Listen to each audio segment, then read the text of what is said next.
आवडणारी नाती सांभाळून ठेवा, हरवली की गुगलसुद्धा शोधू शकणार नाही. खूप गरजेचं असतं कधीकधी का होईना स्वतःचं मत मांडणं, नाहीतर आपलीच माणसं आपल्याला हिशोबातून वजा करायला लागतात. एकमेकांना धीर देणंसुद्धा अत्यावश्यक सेवेतच मोडतं. भीतीपेक्षा मोठा कोणताही व्हायरस नाही आणि हिमतीपेक्षा मोठी कोणतीच लस नाही. आपल्या डोळ्यांना जे चुकीचं घडताना दिसतंय ते बरोबर करण्याचा नेहमी प्रयत्न करा. मग ती कर्म असो किंवा व्यक्ती. मृत्यू हा तोच दिवस आहे ज्या दिवशी आपल्याविषयी सर्वांच्या तोंडून चांगले शब्द आणि स्तुती सुमने येतात. आयुष्यात तुम्ही प्रत्येक वेळेस नवीन चूक करत असाल तर नक्कीच तुम्ही प्रगतीच्या मार्गावर आहात. चुकतो तोच अनुभवातून शिकतो. लांब धागा व लांब जीभ फक्त समस्याच निर्माण करतात.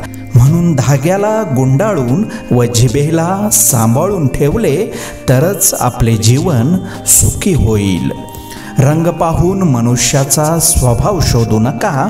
निष्ठावंत आणि चांगले लोक नेहमी साधेपणाने भेटतात. लोकांच्या मनानुसार व सोयीनुसार वागत राहिलं की लोक स्वतःच्या गरजेनुसार बोलतात. बरं, लहान असताना वाटायचं की परीक्षा फक्त शाळेतच असतात. आता समजतंय आयुष्य जगायला पण खूप परीक्षा पास कराव्या लागतात.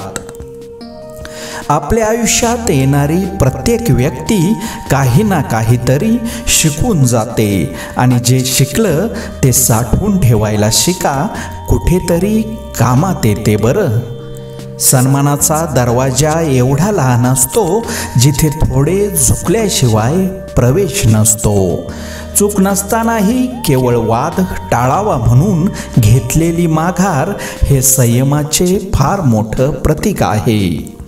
सूर्याची पण काय कमाल असते ना. पूर्वेकडे असला तरी तो सूर्योदय आणि पश्चिमेकडे असला की सूर्यास्त. माणसाचं पण तसंच आहे. समोरच्या व्यक्तीच्या मनाप्रमाणे वागला तर चांगला आणि मनाविरुद्ध वागला तर वाईट. खूप दूरवर पाहण्याच्या नादात चांगल्या गोष्टी अगदी जवळून निघून जातात. त्यामुळे जे तुमच्या जवळ आहे तेच प्रेमाने सांभाळा. मग त्या वस्तू असोत किंवा आपली माणसं. आज सापडलेलं एक सत्य, चांगल्या व्यक्तीची देव चांगलीच परीक्षा घेतो. आयुष्यात नेहमी एक नियम ठेवा. सरळ बोला, खरं बोला आणि तोंडावर स्पष्ट बोला. त्यामुळे जे आपले आहेत ते समजून घेतील आणि जे कामापुरते आहेत ते निघून जातील. आयुष्य हसत खेळत जगले पाहिजे असे म्हणतात, पण खेळणे तर काही लोक लहानपणीच विसरून जातात आणि हसणे हळूहळू वाढत्या जबाबदाऱ्यांमध्ये दबून जाते. निर्णय चुकला तरी हरकत नाही. स्वतःवर विश्वास असला की जीवनाची सुरुवात कुठूनही करता येते. आपल्या हाताने जर कोणतं चांगलं काम झालं तर तो दिवस खूप चेहऱ्यावर आनंद देऊन जातो. आयुष्य म्हणजे काय हे त्या गरिबाला विचारा जो त्याची स्वप्ने पूर्ण करण्यासाठी स्वतःचा श्वाससुद्धा फुग्यात भरून विकतो. ऑक्सिजन असो की माणसाचे विचार एकदा पातळी खाली आली की धोका वाढतो. जीवनाच्या वाटेत कुणी दगड बनून आडवा आला तर प्रवास थांबवायचा नसतो, तर जागा मिळेल तिथून प्रवास चालूच ठेवायचा असतो. आयुष्यात प्रत्येक दिवशी घोंगावत येणारा चेंडू व्यवस्थित खेळला गेला नाही तर तो आपल्याला स्पर्धेतून आऊट करतो. माणसांच्या नात्यातील ओलावा हा वाईट प्रसंगाच्या वेळी खरा गारवा देतो. मन समाधानी असलं की छोट्या छोट्या गोष्टींचे भांडवल करून भरपूर आनंद घेता येतो. एका ठिकाणी वाचलेलं सुंदर वाक्य, घसरलेला पाय तुम्हाला सावरता येईल पण बोललेला शब्द सावरता येणार नाही.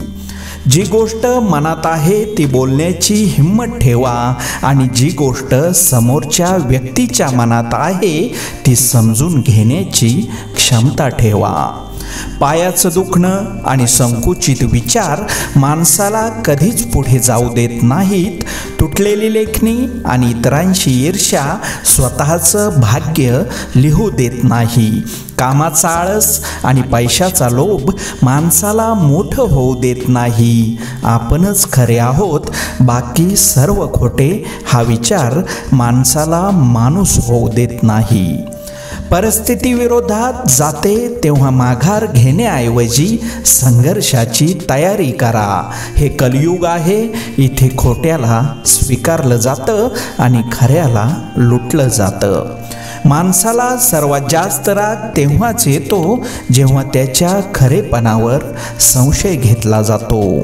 ज्या प्रकारे शेतात बी न पेरल्याने ती जागा गवताने भरली जाते, तसेच डोक्यात सकारात्मक विचार टाकले नाही तर ती जागा नकारात्मक विचार घेते. आयुष्य म्हणजे पत्त्यांचा खेळ. चांगली पाने मिळणे आपल्या हातात नसते, पण मिळालेल्या पानांवर चांगला डाव खेळणे यावर यश अवलंबून असते. जिंकणारे जिंकण्यासाठी खूप वेळा अगोदर हरलेले असतात, हे लक्षात घ्यायला हवं. सुखासाठी कधी हसावं लागतं तर कधी रडावं लागतं, कारण सुंदर धबधबा बनायला पाण्यालाही उंचावरून पडावं लागतं. भूतकाळाविषयी रडण्यापेक्षा वर्तमान काळात लढण्यात आणि भविष्याची शिखरे चढण्यातच खरा पराक्रम आहे. हजारो माणसे मिळतील आयुष्यात, पण हजारो चुका माफ करणारे आईवडील मात्र पुन्हा मिळणार नाहीत. कुत्र्याचे सारे गुण माणसांनी घेतले, पण इमानदारी नाही घेतली. स्त्रीच्या गर्भातून जन्म घेऊन त्यानेच पाटी लिहिली, स्त्रियांना येथे प्रवेश नाही. कमाल आहे माणसा तुझी.